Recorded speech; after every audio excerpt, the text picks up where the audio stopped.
যে রাফাল নিয়ে হাস্যকর হুমকি দিচ্ছেন বিএনপির যুগ্ম মহাসচিব, সেই রাফালের শক্তি কতটা এবার আপনাদের জানাবো।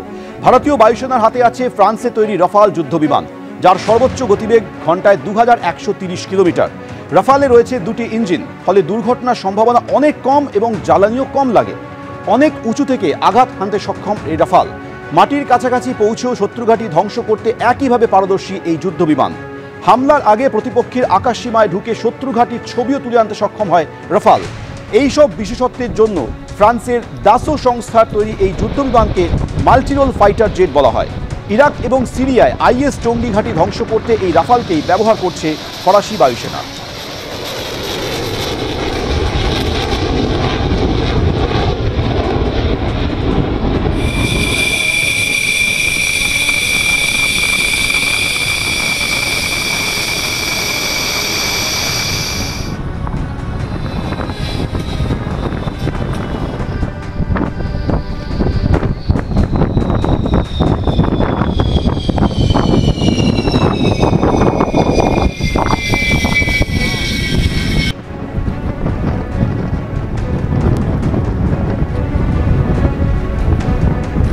আবার বিএনপি নেতার গলায় যুদ্ধজিগির। রাফাল বিমান নিয়ে হাস্যকর চ্যালেঞ্জ বিএনপি নেতার।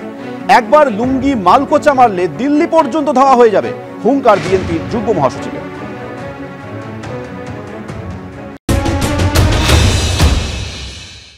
আমাদের দিকে আঙুল তোলার আগে নিজেদের চেহারা দেখুন, না হলে ওই আঙুল কিন্তু আমরা কেটে দেব।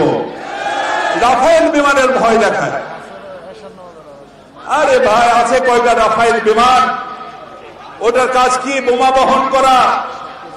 এই যে বীর বাংলাদেশিদের ওই জন্যে ভয় দেখা কি জানেন? রাফায়েল বিমান নাকি বাংলাদেশে আসলে আমরা নাকি টয়লেট করে দেব। তাহলে বোঝেন, আমাদের টয়লেট করতে রাফায়েল বিমান লাগে, আর আপনাদের তো টয়লেট আসলেই রাস্তার ধারে বসে পড়েন, নিজেরা চলতে পারেন না।